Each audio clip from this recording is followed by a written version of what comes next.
नमस्कार। यूट्यूब के सोनांचली कॉर्नर पर इस समय आप सुन रहे हैं उपन्यास राग दरबारी। राग दरबारी जिसे लिखा है श्रीलाल शुक्ल ने। अब तक आप उपन्यास राग दरबारी के भाग 15 तक का वाचन सुन चुके हैं। आज के वाचन के क्रम में आप सुनेंगे उपन्यास राग दरबारी के भाग 16 और 17 का वाचन। तो सबसे पहले लीजिए सुनिए उपन्यास राग दरबारी के भाग 16 का वाचन। एक छप्पर के नीचे जहां रात को भैंस बजती थी, इस वक्त राख और पुआल के सहारे फर्श का गीलापन पोंछा जा रहा था। भैंस के पेशाब की गंध को जब राख ने दबा दिया तो पोंछने वाले को इत्मीनान हो गया कि फर्श साफ हो गया है। उसने राख के ऊपर एक लंबा चौड़ा टाट बिछा दिया। टाट पर उसने एक भड़कीली दरी बिछाई जिसके एक कोने पर लिखा था न्याय पंचायत भीखम खेड़ा। दरी के बीच उसने एक लकड़ी की संदूक लाकर रखी और एक मैला सा बस्ता। उसके बाद पास के चबूतरे पर जाकर उसने 2 बार में जितना थूक सकता था उतना थूका और एक बीड़ी सुलगा ली। न्याय पंचायत भीखम खेड़ा का अधिकार क्षेत्र शिवपालगंज गांव सभा पर भी था। कुशहर प्रसाद ने अपने लड़के छोटे पहलवान पर मारपीट का मुकदमा चलाया था। आज उसकी तीसरी पेशी थी। पहले की 2 पेशियों में कुल इतनी कार्रवाई हुई कि कुशहर और छोटे हाजिर आए, पर पंचों के न आने के कारण मुकदमा नहीं लिया गया। चबूतरे पर बैठकर बीड़ी पीने वाला न्याय पंचायत का चपरासी था। बीड़ी पीकर उसने 2 बार थूका, फिर टेढ़े होकर बदन तोड़ा और अपने आप से कहा, कहाँ मर गए ये लोग। जब उसका उत्तर किसी भी तरफ से नहीं आया तो उसने दूसरी बीड़ी सुलगा ली। उसके बाद 4 आदमी एक साथ आते हुए दिख पड़े। उनमें एक तो कुशहर प्रसाद थे, दूसरे छोटे पहलवान, बाकी 2 पंच थे। कुशहर प्रसाद की खोपड़ी पर घाव के 2 हल्के से निशान थे ताकि वे ठीक तौर से उभर कर निगाह के सामने आ सकें, इसलिए उन्होंने खोपड़ी घुटा ली थी। इस तरह के नक्शे पर घावों के 2 पठार बड़ी आसानी से देखे जा सकते थे। वे लोग दरी पर बैठ गए। सिर्फ छोटे पहलवान छप्पर से हटकर खुले में धूप खाने के लिए खड़े रहे। एक पंच ने चपरासी से पूछा, सरपंच अभी नहीं आए? अभी कैसे आएंगे? चपरासी ने समझाया, शिवपालगंज गए थे, तहसील में कुछ काम था, अटक गए होंगे। गपशप होने लगी। दूसरे पंच ने कुशहर प्रसाद से पूछा, अब तुम्हारी चोट के क्या हाल हैं? फिर खुद ही जवाब दिया, ठीक तो जान पड़ती है। कुशहर काखने लगे, मुंह फुलाकर बोले, मुझसे क्यों पूछते हो? खड़े तो हैं वो हमारे श्रवण कुमार, उन्हीं से पूछो। छोटे पहलवान अपने को श्रवण कुमार की हालत में नहीं देखना चाहते थे। कंधे पर कांवर रखे हुए माँ बाप को इधर उधर मुर्गों की तरह लटकाकर चलना एक शर्मनाक बात थी। वह मजदूरों का काम था। छोटे चिढ़ गए, बोले, यहाँ श्रवण कुमार के बाप का नाम भी श्रवण कुमार है, उन्हीं से पूछो। इस खानदान में सब साले श्रवण कुमार ही तो होते आए हैं। एक पंच ने उन्हें टोका, गाली गलौज मत करो पहलवान, उससे अदालत की तौहीन होती है। छोटे ने कहा, साले खाना कोई गाली नहीं है। इतना कहकर वे दरी पर आकर बैठ गए। पंचों का बिगड़ैल चेहरा देखकर अचानक वे मुस्कुराए और यह दिखाने के लिए कि ये बातें लगभग मजाक में हो रही थीं। 14 लड़कों को हमने पैदा किया और हम ही को ये सिखाते हैं कि औरत क्या चीज है। हमें बताते हैं कि साले कहना गाली है। ये तो सिर्फ बात करने का तरीका है, तो अपना तरीका भी यह है कि साले कहकर बात करते हैं। एक पंच ने कहा, मगर साले कहना तो गाली है। छोटे पहलवान दोबारा मुस्कुराए, जैसे अपनी भलमनसाहत से अदालत का हृदय जीतना चाहते हो। बोले, असली गाली अभी तुमने नहीं सुनी है पंडित जी, घुस जाती है तो कलेजा छिल जाता है। सरपंच ने आते ही अनुभव किया कि अपने साथियों को देरी का कारण बताना जरूरी है। वे भुनभुनाने लगे, चारों तरफ भ्रष्टाचार है। तहसील में एक दरख्वास्त लगानी थी। सोचा था कि पेशकार को देकर चले आएंगे। वहां वह कहने लगा कि सवाल खाने तक रुके रहो। एक पंच ने इस स्पष्टीकरण पर ध्यान नहीं दिया, बेरुखी से कहा, फिर भी देर बहुत हो गई, 1 बजने को आ गया है। हिंदुस्तानी की यही आदत खराब है। अंग्रेजी इस मामले में पक्का था, टाइम का बड़ा पाबंद था। सरपंच ने जोर देकर कहा, तो तुम तो मौजूद हो ही, तुम क्या किसी अंग्रेज से कम हो? वे दरी के बीचों बीच पलथी मारकर बैठ गए। चपरासी से बोले, चलो कार्रवाई शुरू करो, पुकार लगाओ। यह देखकर भी कि कुशहर और छोटे पहलवान वहां पहले से मौजूद हैं, चपरासी ने सहराती अदालतों की नकल करते हुए चीख कर आवाज लगाई, कुशहर बनाम छोटे, हाजिर हैं? छोटे ने कहा, हाजिर तो हैं ही, देख नहीं रहे हो, आंखें हैं कि बटन? सरपंच ने पूछा, पंचायत मंत्री आज नहीं आए? उनके साले के साढ़ू के यहाँ आज जेवनार थी, उसमें गए हैं, हमारे यहाँ कहला दिया है, एक पंच ने बताया। यह पंचायत मंत्री भी बस ऐसे ही हैं, शिकार के वक्त कुतिया हगासी, मौके पर हमेशा धोखा देता है। अब बताओ, पता नहीं कौन मिसिल कहाँ रखी है, खुद तो जेवनार खाने चले गए, अब मिसिल निकालने को बचे हम। सरपंच नाराज होकर भुनभुनाते रहे। छोटे पहलवान उन्हें बिना किसी दिलचस्पी के देखते रहे। सरपंच ने अपनी बात आगे बढ़ाई, यही पंचायत मंत्री पर साल जब गबन के मामले में फंसा था, दिन में 4 बार हमारे घर का चक्कर लगाता था। इतनी एड़ी घिसी कि दरवाजे पर धूल नहीं बची। अब इधर को आते कतराता है, खानदानी बदमाश है। छोटे पहलवान सामने के चबूतरे और नीम के पेड़ की ओर देखने लगे थे। उन्होंने पूरी बात नहीं सुनी थी। घुड़क कर बोले, सरपंच जी, किसे बदमाश बता रहे हो? सरपंच ने चिढ़कर कहा, तुम्हें क्यों चिट्टियां काट रही हैं? अभी पंचायत मंत्री की बात चल रही है, तुम्हारी बदमाशी की मिसिल तो अब खुलने वाली है, देखते जाओ। छोटे पहलवान उठकर खड़े हो गए, हिकारत के साथ बोले, यहां मुकदमा करना बेकार है। सरपंच मुझे पहले से ही बदमाश बता रहे हैं, फैसला क्या करेंगे? कुशल प्रसाद इतनी देर तक चुपचाप बैठे रहे। अब वे भी अचानक खड़े होकर बोले, ठीक है चलो। पर उसी समय उन्हें शायद याद पड़ गया कि अपने लड़के पर मुकदमा उन्होंने ही दायर किया है। वे घबराकर बैठ गए, फिर अपनी बेवकूफ़ी पर लिपापोती करते हुए कहने लगे, जब यहाँ दावा दायर कर दिया, पूरा मुकदमा यही होगा, सरपंच जी ही फैसला करेंगे।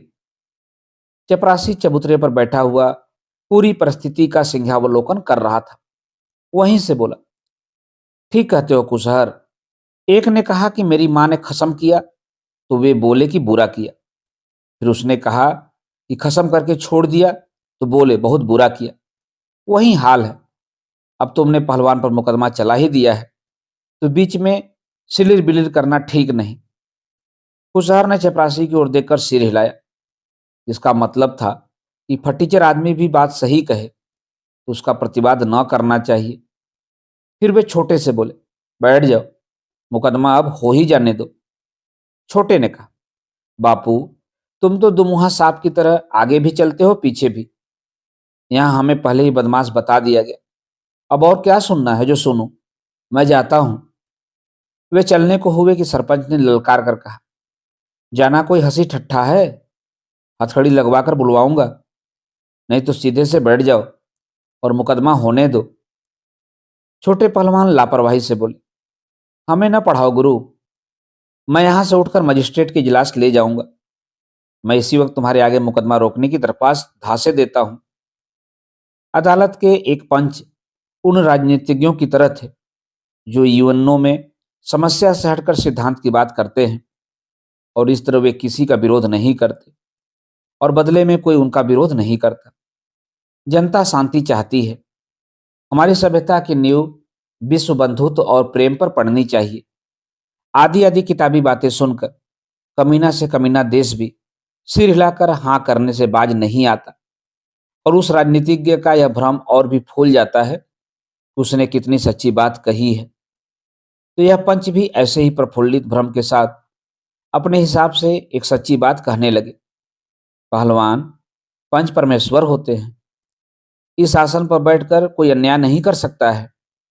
मुंह से जो भी निकल गया हो, पर कलम से न्याय की ही बात निकलेगी। बैठ जाओ। इस शाकाहारी वाणी का छोटे पहलवान पर अच्छा असर पड़ा। वे धम से फर्श पर बैठ गए, पर धीरे से बड़बड़ाए, मुझे क्या पता था कि पंचों की कलम असली है और जबान दोगली है। पर तुम इंसाफ का जिम्मा लेते हो तो मैं बैठ जाता हूं। पंच बोले, हाँ हाँ, जिम्मा ही लेता हूं। तुम यहां ठाठ से मुकदमा लड़ो, उम्र भर मुकदमा लड़ते रहो। फैसला तो कलम से होता है। बिना किसी नाटकीयता के मामला इतनी आसानी से सुलझा जा रहा है। यह बात चपरासी को पसंद नहीं आई। बोला, बात से होता क्यों नहीं पंडित जी? घोड़े की लात और मर्द की बात कभी खाली नहीं जाती। सरपंच भीतर ही भीतर अपनी गलती का अनुभव कर रहे थे। चपरासी से बोले, 100 बार कहा है कि मुंह बंद करके बैठा करो, पर यह हमेशा अपना चरखा चलाता ही जाता है। लगाऊं एक ठोकर? पंच ने कहा, इसे छोड़िए सरपंच जी, मिसिल खोलिए। मिसिल खोली गई।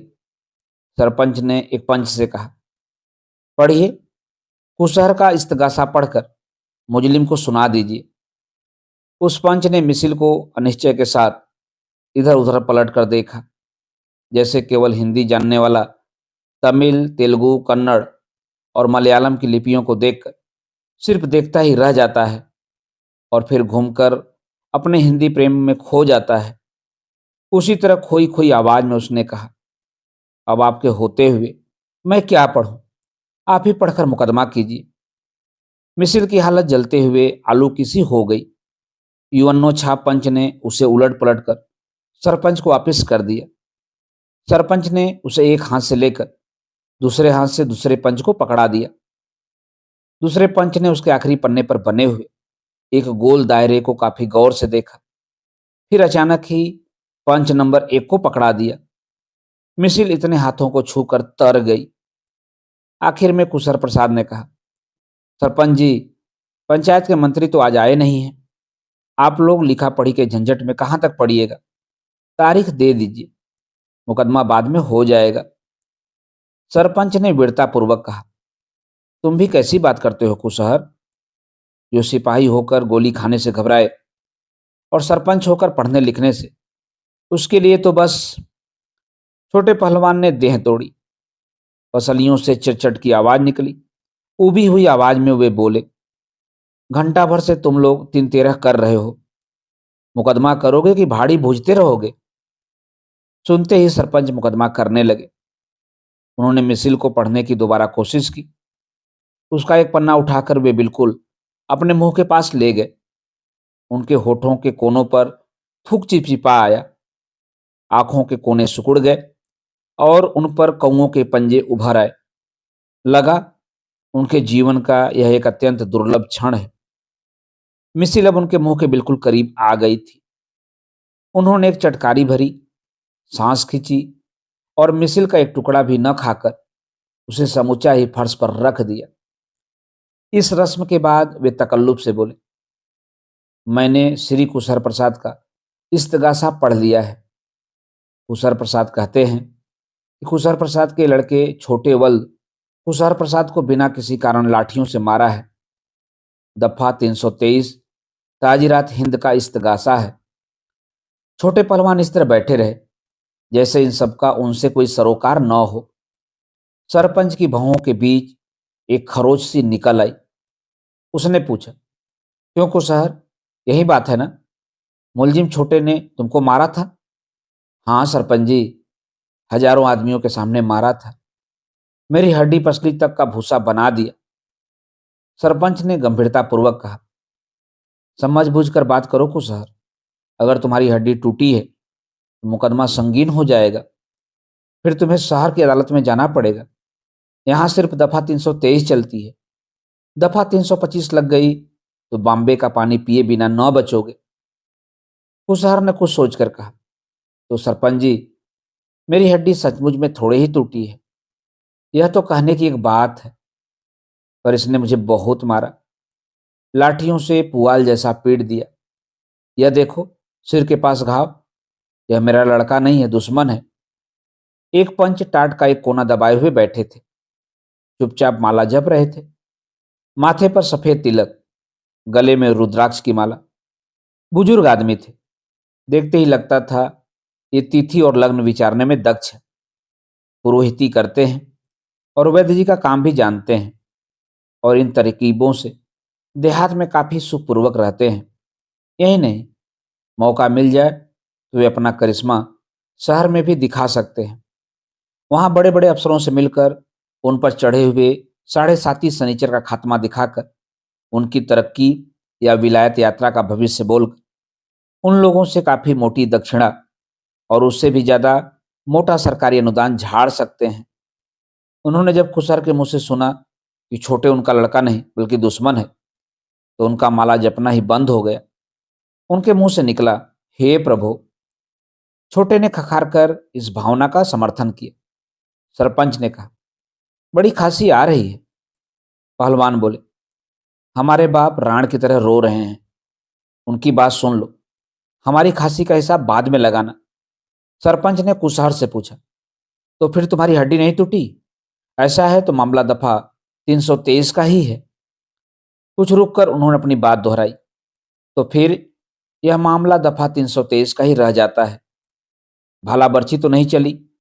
चली हो तो बताओ, मगर तब मामला 324 का हो जाएगा। कुसहर ने घबरा कर कहा, नहीं सरपंच जी, हमारे यहाँ भाला बर्छी का क्या काम, 7 पीढ़ी से हम लोग लाठी ही चलाते आ रहे हैं। वे बोले, ठीक। मिसल का एक आध पन्ना उलटकर उन्होंने फिर पूछा, कुसहर, अच्छा बताओ, छोटे ने तुम्हें क्यों मारा था? छोटे बोले, ये क्या खाकर बताएंगे, मैं बताऊं? सरपंच ने मुस्कुराकर कहा, मुकदमे में भी नंबर चलता है पहलवान, पहले मुस्तगिस फिर मुलजिम, तुम्हारा भी नंबर आएगा, घबराओ नहीं। घबरा कौन रहा है, और तुम भी ना घबराओ, भगवान चाहेगा तो एक दिन तुम्हारा भी नंबर आएगा। सरपंच ने इसका कोई जवाब नहीं दिया। कुसहर से ही पूछा, तो बताओ भाई, छोटे ने तुम्हें क्यों मारा? क्या बताएं कि क्यों मारा? मरखन्ना बैल किसी को क्यों मारता है, यह भी कोई पूछने की बात है? जवान है, पहलवान है, गांव में से कोई नीचा दिखाने वाला नहीं है। इसकी देह चर्राया करती है, हाथ में खुजली थी, उतारने के लिए मुझी को धमक बैठा। गलत बात है। सरपंच ने बात काट कर कहा, बिना 2 हाथों के ताली नहीं बजती, तुमने भी कुछ न कुछ जरूर किया होगा। कुसहर मासूम बन गए, बोले, मैं क्या कर सकता हूं सरपंच जी, मैं भला छोटे के मुकाबले खड़ा होऊंगा? सरपंच जी ने मुंह टेढ़ा कर लिया, जैसे बहुत सोच रहे हो। इस तरह नीचे देखते रहने के बाद बोले, इतने सीधे न बनो कुसहर, यहाँ की अदालत तुम्हारी नस नस जानती है। हमने खुफिया तौर पर पूरा हाल मालूम कर लिया है। इस उम्र में तुम्हें इश्कबाजी सूझती है, हमें चराने लगे हो महाराज, तुम भी कुछ कम नहीं हो। कुसहर घिघिया कर बोले, सरपंच जी, घर पर मुझे लाठियों से मारा है और यहाँ तुम बातों से मार रहे हो, यह कहाँ का इंसाफ है? माला फेरने वाले सरपंच ने कहा, अब जो ढका है उसे ढका ही रहने दो प्रभु, ज्यादा न कुरे दो कुसर महाराज, तुम बड़े महात्मा हो, सभी जानते हैं। युवन्नो छाप सत्यवादी पंच ने सरपंच से कहा, आगे चलाइए मुकदमा। कुसहर जैसे भी हो, पर मामला तो हमारे आगे 323 का ही है, उसी पर टिके रहिए। पर सरपंच के सिर पर मुकदमे का नशा चढ़ चुका था। वो ऐठ कर बोला, तुम क्या जानो कहाँ क्या हो रहा है। अभी अभी मैं तहसील से लौट रहा था, रास्ते में लोगों से बातचीत हुई, शनिचरा भी था। सभी ने जो सुनाया उससे कान गधा गए। यह कुसहर किसी से कम नहीं है, जितना धरती के ऊपर हैं उतना ही नीचे गड़े हैं। गांव की कुसहर को इस अपमान ने औधा कर दिया। वे दीनतापूर्वक इधर उधर देखने लगे। अपने जमाने में वे काफी उग्र थे, पर वहीं जहां मारपीट की बात हो, कायदे कानून के सामने वे हमेशा इसी तरह दीन हो जाते थे। इस समय उन्होंने दसों दिशाओं से सहारे की अपील की। उनकी आंखों से दुख टपकने ही वाला था, पर दोनों पंच और सरपंच इत्मीनान से उनकी हालत का मुआयना करते रहे। कुसहर ने अब धीरे से सिर उठाकर छोटे पहलवान की ओर देखा। उधर देखते ही उनका मुंह फैल गया। छोटे की भौहें टेढ़ी हो गई थी, होठ खींच गए थे। वो अपनी जगह खड़ा हो गया और सरपंच से बोला, ए चिमिरखी दास, चाय चाय बंद करो। एक पड़ाक से कंटाप पड़ेगा तो यह मिसिल विसिल लिए जमीन में घुस जाओगे। 2 घंटे से सुन रहा हूं, हमारे बाप को घुमा फिरा कर हरामी बता रहे हो। हमारे बाप हरामी हैं तो तुम्हारे बाप क्या हैं? कहते कहते छोटे की आवाज गनगना उठी, मैं अभी मर नहीं गया हूं। अब कोई असल बाप का हो तो हमारे बाप को गाली दे। सन्नाटा छा गया। चपरासी धीरे से छप्पर के दूसरे कोने की ओर बिल्ली जैसी छलांग लगाकर छिप गया। सरपंच जी हक्का बक्का हो गए। कुशहर ने संतोष की सांस ली। माला जपने वाले पंच ने आंख मूंद कर कहा, प्रभु। छोटू वैसे ही दहाड़ते रहे, हे प्रभु, तुम्हारी माला वाला तुम्हारे मुंह में खोसकर पेट से निकालूंगा। यह प्रभु प्रभु वाली फंटूसी पिल से निकल पड़ेगी। तुम भी हमारे बाप को गाली दे रहे थे। कुशहर के मुंह से अब बोल फूट पड़ा, ए छोटुआ, बहुत हुआ, अब चुप रहो। अदालत का मामला है, मुकदमा चल जाएगा। तो मुंह लिए बैठे रहो बापू, मैं सब जानता हूं। मैं खुद कल शहर जाऊंगा और इन पर मुकदमा कायम कर दूंगा। इन्होंने तुम्हें भी भरी सभा में न जाने क्या क्या कहा है। एक एक से 1.25 लाख की कोठी में मुझ न कुटवाऊं तो समझ लेना तुम्हारे पेशाब से पैदा नहीं हुआ हूं। कहकर उसने कुशहर का हाथ पकड़ा और उन्हें एक तरह से घसीटता हुआ छप्पर से बाहर निकल आया। यह था उपन्यास राग दरबारी के भाग 16 का वाचन। वाचन के इसी क्रम में अब लीजिए सुनिए उपन्यास राग दरबारी के भाग 17 का वाचन। रात को पिछले पहर वैद्य जी को जाड़ा महसूस हुआ और उनकी नींद उचट गई। च्यवनप्राश, स्वर्ण भस्म और बादाम पाक इत्यादि की मिलीजुली किलेबंदी को तोड़कर जाड़ा उनकी खाल के भीतर घुस आया और मांस की मोटी तहों को भेदता हुआ हड्डियों की मज्जा तक जा पहुंचा। उन्होंने लिहाफ अच्छी तरह से लपेटने की कोशिश की और उसी के साथ याद किया कि अकेले लेटने में बिस्तर ज्यादा ठंडा रहता है। इस याद के बाद यादों का एक तांता सा लग गया, जिसका व्यवहारिक लाभ यह हुआ कि उन्हें तंद्रा ने घेर लिया। थोड़ी देर शांति रही, पर कुछ देर बाद ही पेट के अंदर हवा ने क्रांति मचानी शुरू कर दी। जिस्म के ऊपरी और निचले हिस्सों से वह बार बार विस्फोटक आवाजों में निकलने लगी। उन्होंने लिहाफ दबाकर करवट बदली और अंत में क्रांति का एक अंतिम विस्फोट सुनते हुए वे फिर तंद्रालीन हो गए। देखते देखते क्रांति की हवा कुतिया की तरह दुम हिलाती हुई सिर्फ उनके नथुनों से खर्राटों के रूप में आने लगी, जाने लगी। वे सो गए। तब उन्होंने प्रजातंत्र का सपना देखा। उन्होंने देखा कि प्रजातंत्र उनके तख्त के पास जमीन पर पंजों के बल बैठा है। उसने हाथ जोड़ रखे हैं। उसकी शक्ल हलवाहों जैसी है और अंग्रेजी तो अंग्रेजी, वह शुद्ध हिंदी भी नहीं बोल पा रहा है। फिर भी वह गिड़गिड़ा रहा है और वैद्य जी उसका गिड़गिड़ाना सुन रहे हैं। वैद्य जी उससे बार बार तख्त पर बैठने के लिए कहते हैं और समझाते हैं कि तुम गरीब हो तो क्या हुआ, हो तो तुम हमारे रिश्तेदार ही। पर प्रजातंत्र उन्हें बार बार हुजूर और सरकार कहकर पुकारता है। बहुत समझाने पर प्रजातंत्र उठकर उनके तख्त के कोने पर आ जाता है और जब उसे इतनी सांत्वना मिल जाती है कि वह मुंह से कोई तुक की बात निकाल सके, तो वह वैद्य जी से प्रार्थना करता है, मेरे कपड़े फट गए हैं, मैं नंगा हो रहा हूं। इस हालत में मुझे किसी के सामने निकलते हुए शर्म लगती है।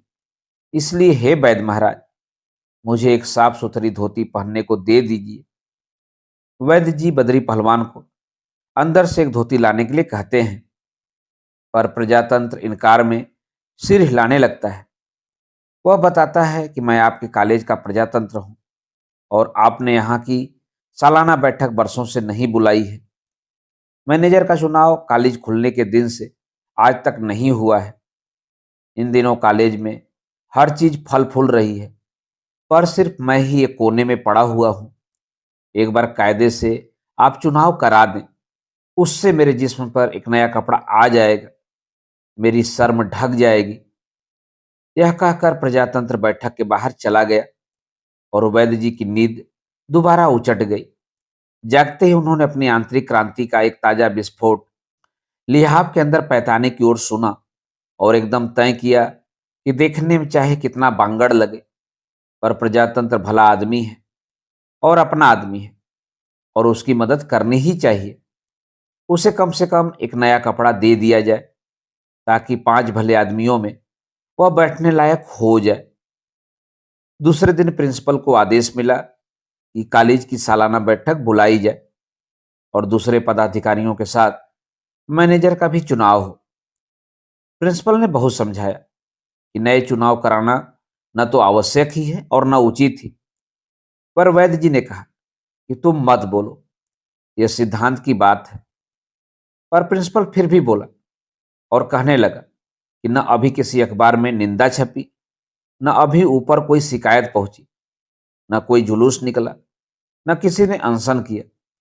सब साले अपनी अपनी जगह चुप्पी साधे बैठे हैं। कोई भी सालाना बैठक की बात नहीं कर रहा है। जो कर भी रहे हैं वे आखिर कौन हैं? यही खन्ना मास्टर, यही रामाधीन भीकम खेड़वी और उनके 2-4 मुर्गे। उनके चक्कर में आकर सालाना बैठक बुलाना अच्छा न होगा। वैद्य जी ने पूरी बात सुनकर कहा कि तुम ठीक कहते हो, पर यह बात तुम्हारी समझ में नहीं आएगी क्योंकि यह सिद्धांत की बात है। और जाओ, बैठक की तैयारी शुरू कर दो। उसी दिन शाम के वक्त रंगनाथ और रुपन बाबू गया दिन के पास चुनाव के बारे में उनका विचार जानने के लिए भेजे गए। गया दिन कॉलेज के वाइस प्रेसिडेंट होने के नाते इस समय काफी महत्वपूर्ण थे और यह जानना जरूरी था कि वे किसको मैनेजर बनाना चाहते हैं, और यदि वे वैद्य जी के पक्ष में न हो तो यह भी जरूरी था कि किसी तरकीब से उनका हृदय परिवर्तन किया जाए। रूपन बाबू और रंगनाथ प्रारंभिक वार्ता चालू करने के विचार से उनके पास गए थे, पर गया दिन ने शुरू में ही पूरी बात आसान कर दी। उन्होंने इन दोनों को कायदे से चारपाई पर बैठाया, रंगनाथ से शहरी तालीम के बारे में 2-4 बातें पूछी, उन्हें शुद्ध घी में बनी हुई मठरी और लड्डू खिलाए और चुनाव की बात आते ही साफ तौर से कहा, हर काम सोच समझकर करना चाहिए, जमाने की हवा में न बहना चाहिए। मैनेजर का चुनाव करा दिया जाए, इसमें कोई हर्ज नहीं, पर मैनेजर तो वैद्य महाराज को ही रहना है क्योंकि कॉलेज तो वैद्य महाराज का ही है। किसी दूसरे को कैसे मैनेजर बनाया जा सकता है, इस बात को ठीक ढंग से सोचना चाहिए। उनकी बातों से ऐसे लगा कि खुद रंगनाथ और रूपन बाबू वैद्य जी के खिलाफ वोट देने वाले हैं और वैद्य जी की ओर से चुनाव संबंधी प्रचार स्वयं गया दिन कर रहे हैं।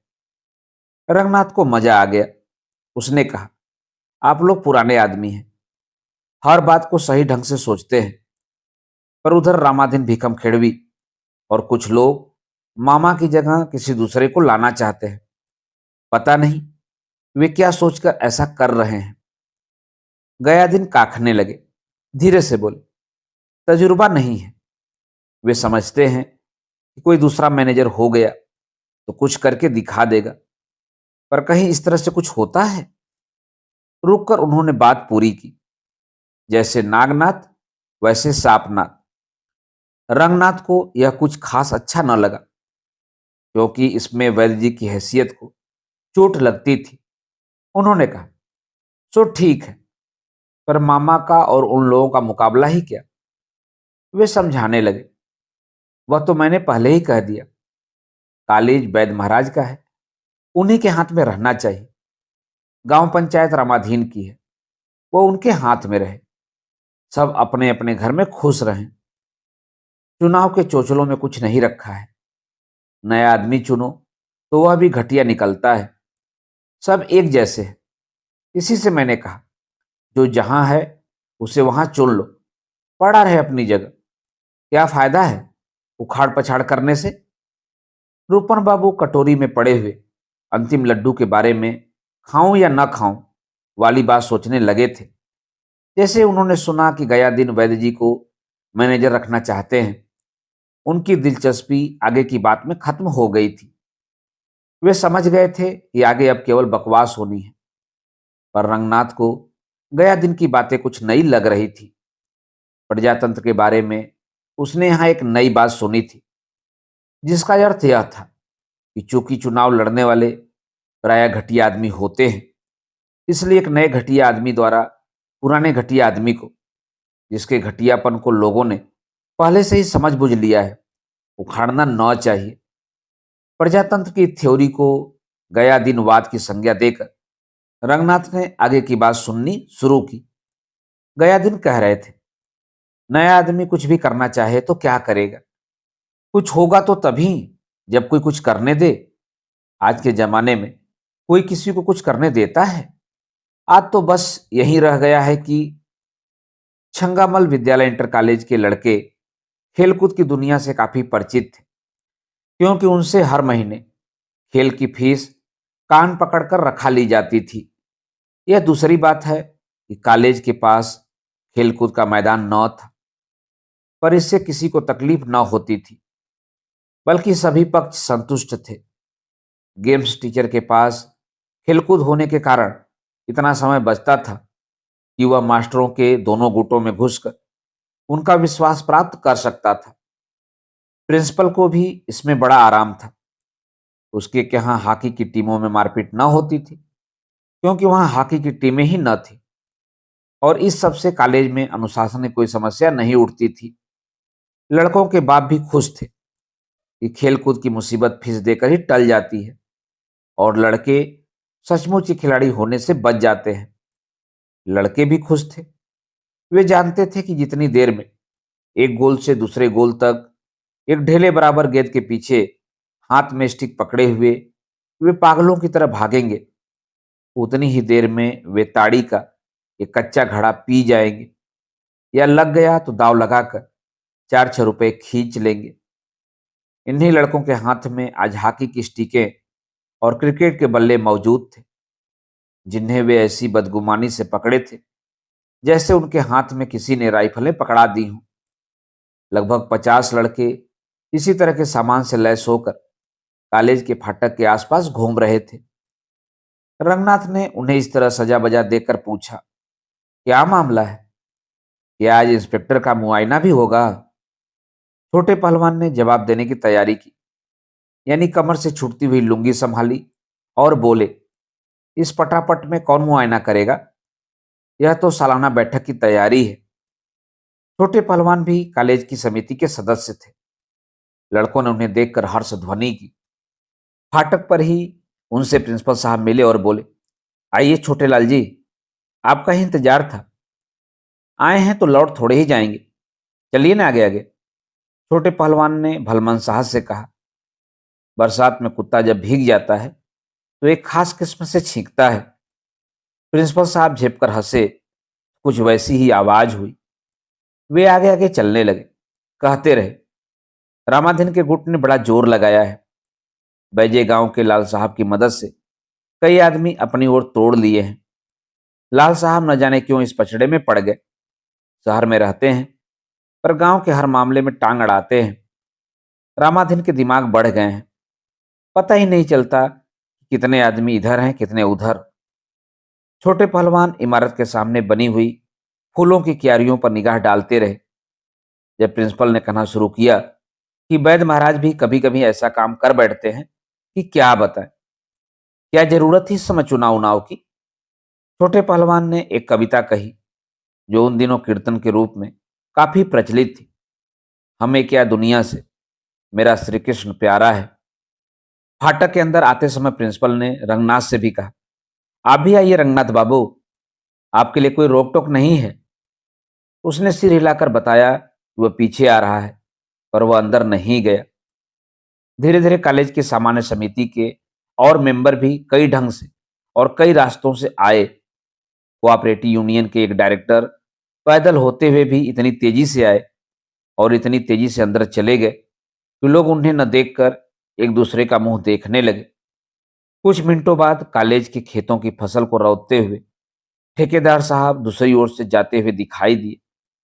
जहां मजदूर काम कर रहे थे, वहां रुककर उन्होंने किसी चीज को आसमान तक उठाकर जमीन पर पटकने का अभिनय किया और फिर अचानक अंतर्ध्यान हो गए। कुछ देर में बाबू गयादीन धीरे धीरे चलते हुए कॉलेज के फाटक तक आए और पुलिया पर बैठ गए। उन्होंने उदासी के साथ लड़कों के हाथों में स्टिक और बल्लों को देखा। फिर वे एक लड़के की हथेली में चिपके हुए गेंद को अपनी आंखों से मेस्मराइज करने लगे। प्रिंसिपल साहब फाटक पर बोले, चलिए मेंबर साहब, और सब लोग आ गए हैं, जैसे वे डकैती के जुर्म में गिरफ्तार हों और उन्हें गवाहों के सामने शिनाख्त के लिए चलने को कहा गया हो। गिरी गिरी तबीयत से बोले, चलिए। पेंगुइन चिड़िया की तरह टांगे फैलाकर चलते हुए वे धीरे धीरे कॉलेज की इमारत में अलक्षित हो गए। थोड़ी देर बाद सड़क पर एक घुड़सवार आता दिखाई दिया। वह बुर्कादार साफा बांधे था और लगता था 12वीं सदी के इतिहास के किसी पन्ने से वो अभी अभी फड़फड़ाता हुआ बाहर निकला है। लड़कों में से एक ने कहा, अब कोई वैद्य जी का एक बाल भी नहीं उखाड़ सकता। ठाकुर बलराम सिंह आ गए। बलराम सिंह ने आते ही घोड़े की रास किसी भी लड़के के हाथ में पकड़ा दी। फिर वे 18वीं सदी के आदमी दिखने लगे, जैसे दक्षिण से बगावत की खबर देने के लिए कोई साड़नी सवार आगरे के किले में दाखिल हो रहा हो। उसी तेजी से वे कॉलेज की पुलिया तक आए और एक लड़के से पूछने लगे, मारपीट तो नहीं हुई? लड़के ने कहा, कैसी मारपीट? हम लोग तो प्रिंसिपल साहब के दल में हैं, अहिंसावादी हैं।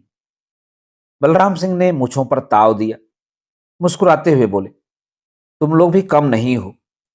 हाथ में हाथी डंडे लिए घूम रहे हो और महात्मा गांधी की औलाद बने हो। लड़के ने कहा, महात्मा गांधी भी लाठी लेकर चलते थे, हम तो निहत्थे हैं। यह तो हाथी की स्टिक है, इससे तो साला गेंद तक नहीं मरता, आदमी क्या मरेगा? प्रिंसिपल साहब फिर बाहर आ गए थे। उन्होंने कहा, चलिए मेंबर साहब, अंदर चलिए, कोरम हो गया है, मीटिंग शुरू होने वाली है। बलराम सिंह ने साफे के छोर से पसीना पोंछा, कहने लगे, किसी चेले से कह दीजिए घोड़े को दाना पानी पहुंचा दे, हमें अंदर की मीटिंग से क्या लेना, अपना कोरम तो यहीं बंधा है। प्रिंसिपल ने खुश होकर सिर हिलाया। बलराम सिंह ने कुर्ते की जेब को मुट्ठी में पकड़कर कहा, यकीन न हो तो इसे छूकर देख लीजिए, जेब तनी हुई है, यही सच्चा कोरम है। प्रिंसिपल ने छुए बिना ही कहा, समझ लीजिए कि छू लिया, भला आपकी बात खाली हो सकती है? बलराम सिंह बोले, असली विलायती चीज है, 6 गोली वाली, देसी कारतूसी तमंचा नहीं कि एक बार फुट से होकर रह जाए। ठां ठां शुरू कर देगा तो रामाधीन गुट के 6 मेंबर गौरैया की तरह लौट जाएंगे। क्या कहने हैं आपके, क्या कहने हैं? प्रिंसिपल ने इस तरह कहा जैसे सच्ची कविता जिसका नाम है वहीं उन्हें बलराम सिंह के मुंह से सुनने को मिली हो। चलते चलते बोले, मैं अंदर मीटिंग में चलता हूं, बाहर की आप संभालिएगा। फिर प्रार्थना पूर्वक महात्मा विदुर की वाणी में बोले, शांति से काम लीजिएगा। बलराम सिंह ने फिर मूंछों पर ताव दिया, सब शांति ही है, यहाँ 50-50 शांति जांग के नीचे पड़ी हैं। प्रिंसिपल साहब चले गए। बलराम सिंह पुलिया पर बैठ गए। थोड़ी देर वे तंबाकू की पीक पिचिर पिचिर करके थूकते रहे। फिर पास वाले उस लड़के से जिसने अपने को महात्मा गांधी से बड़ा अहिंसावादी बताया था बोले, जरा बेटा कॉलेज की परिक्रमा करके देख आओ, हमारे आदमी ठीक से नाकाबंदी किए हैं कि नहीं। और रमेशरा से कह देना कि साला किसी से भीड़ न जाए, जो समझाने से न माने उसे इधर फाटक पर भेज दें। लड़का उस बॉय स्काउट की तरह जिसकी कामयाबी पर किसी युद्ध में देश की विजय निर्भर हो, हालचाल लेने के लिए चल दिया। आसपास टहलने वाले लड़कों की चहल पहल बढ़ गई। बलराम सिंह ने कहा, जरा और लंबा चक्कर खींच लो बेटा लोगों, और बेफिक्र रहो, मैं यहां पुलिया पर जब तक मौजूद हूं दुश्मन नजदीक न आएगा।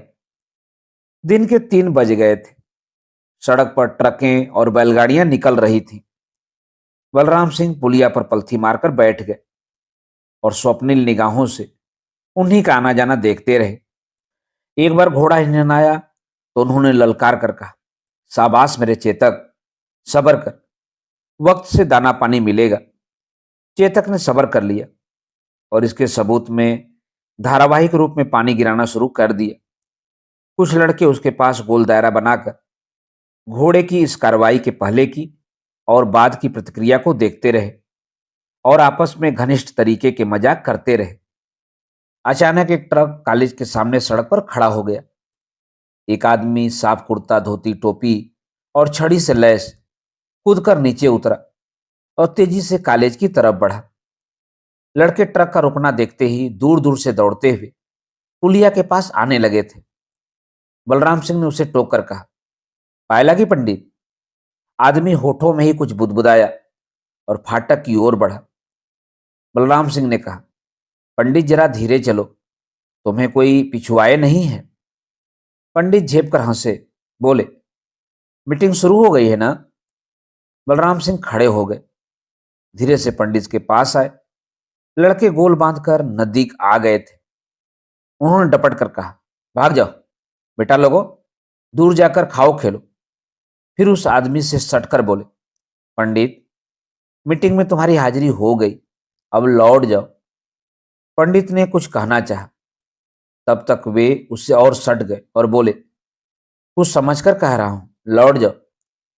पंडित को अपनी जांघ में कुछ कड़ा कड़ा सा अड़ता हुआ जान पड़ा। उन्होंने बलराम सिंह के कुर्ते की जेब पर निगाह डाली। अचकचाकर वे 2 कदम पीछे हट गए। विदाई देते हुए बलराम सिंह ने कहा, पंडित पाए लगी। वह आदमी चुपचाप वापस लौट पड़ा। सड़क पर कोई सवारी न थी। ट्रक चला गया था। वह तेजी से पैदल ही एक और लपक गया। एक लड़के ने कहा, गए? बलराम सिंह बोले, पंडित बहुत समझदार हैं, समझ गए। समझ तो गए, पर इस तरह भागने की क्या बात थी? एक विद्यार्थी ने सवाल किया।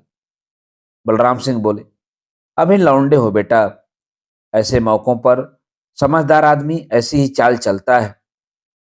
एक विद्यार्थी घोड़े को दाना पानी देने लगा था। घोड़ा फिर हिनहिनाया। बलराम सिंह ने इस बार डपट दिया, चुपे चेतक। बॉय स्काउट लौट आया था। घोड़े से बात करने की लपेट में ही उन्होंने उससे पूछा, क्यों बे, क्या खबर है? स्काउट घबरा गया। घबराए हुए औसत दर्जे के विद्यार्थी की तरह दांत निकाल कर बोला, हाँ ठाकुर साहब, सब ठीक है। कितने आदमी आए थे? 5। सब समझ गए कि किसी ने ना समझी की? सब समझ गए। लड़के की हिम्मत लौट आई थी। दूर जाते हुए पंडित की तरफ इशारा करके उसने कहा, उन्हीं की तरह सड़फड़ सड़फड़ करते सब वापस चले गए। लड़के भी खुलकर हंसे। बलराम सिंह ने कहा, समझदार की मौत है। कॉलेज में जय जयकार हुई। किसी ने कहा, बोल सियावर रामचंद्र जी की जय। जय बोलने के मामले में हिंदुस्तानी का भला कोई मुकाबला कर सकता है? बात सियावर रामचंद्र से शुरू हुई, फिर पवन सुत हनुमान की जय, फिर न जाने कैसे वह जय सटाक से महात्मा गांधी पर टूटी। बोल महात्मा गांधी की जय। फिर तो हरी झंडी दिख गई। पंडित जवाहरलाल नेहरू को एक जय दी गई। एक एक जय प्रदेशी नेताओं को, एक एक जय जिले के नेताओं को, और फिर असली जय, बोलो वैद्य महाराज की जय। बर्छी से बिते हुए सुअर की तरह चिचियाते हुए प्रिंसिपल साहब इमारत के बाहर निकले और उन्होंने भी चीख कर कहा, बोलो वैद्य महाराज की जय। बोलने के लिए अगली पीढ़ी फाटक के बाहर खड़ी ही थी। मेला जैसा लग गया।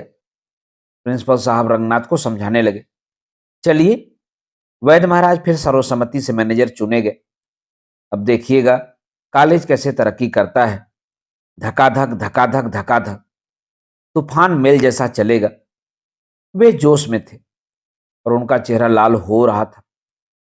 छोटे पहलवान ने कहा, ऐ प्रिंसिपल, ज्यादा न भड़बड़ाओ, एक बात मेरी भी समझ लो।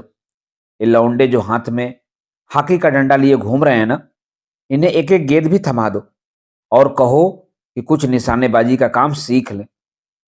इनमें से एक भी ऐसा नहीं है जो गेंद पर डंडा मार ले। सब धूल में सांप जैसा पीटा करते हैं। जरूर मेंबर साहब, जरूर, खेल का भी प्रबंध होगा। इस झंझट से पार लगे हैं। छोटे पहलवान ने कहा, पार तो लग गए, पर हम अपनी बात कह लें। हामी तो तुम हर बात पर भर देते हो, पर तुम्हारे उखाड़े खेत की मूली तक नहीं उखड़ती। यही खेलकूद की बात है। लौंडे बस हॉकी का डंडा भर ताने घूमते हैं। आज ही जरूरत पड़ जाती तो उसे हवा में घुमाते रह जाते। मारते किसी की पीठ पर तो लगता अपने ही घुटने में। मौके पर निशानेबाजी ठीक होनी चाहिए। वैद्य जी ने पीछे से कहा, खेलकूद का भी महत्व है प्रिंसिपल साहब। छोटे की बात अनुचित नहीं है। प्रिंसिपल ने पहलवान के शरीर को प्रेमिका की निगाह से देखते हुए कहा, पहलवान है कि हंसी ठट्ठा, ये भी भला कोई अनुचित बात कहेंगे। यह था उपन्यास राग दरबारी के भाग 17 का वाचन। उपन्यास राग दरबारी के आगे के भागों का वाचन आप यूट्यूब के सोनांचली कार्नर पर सुन सकते हैं। तो जुड़े रहिए। धन्यवाद। नमस्कार।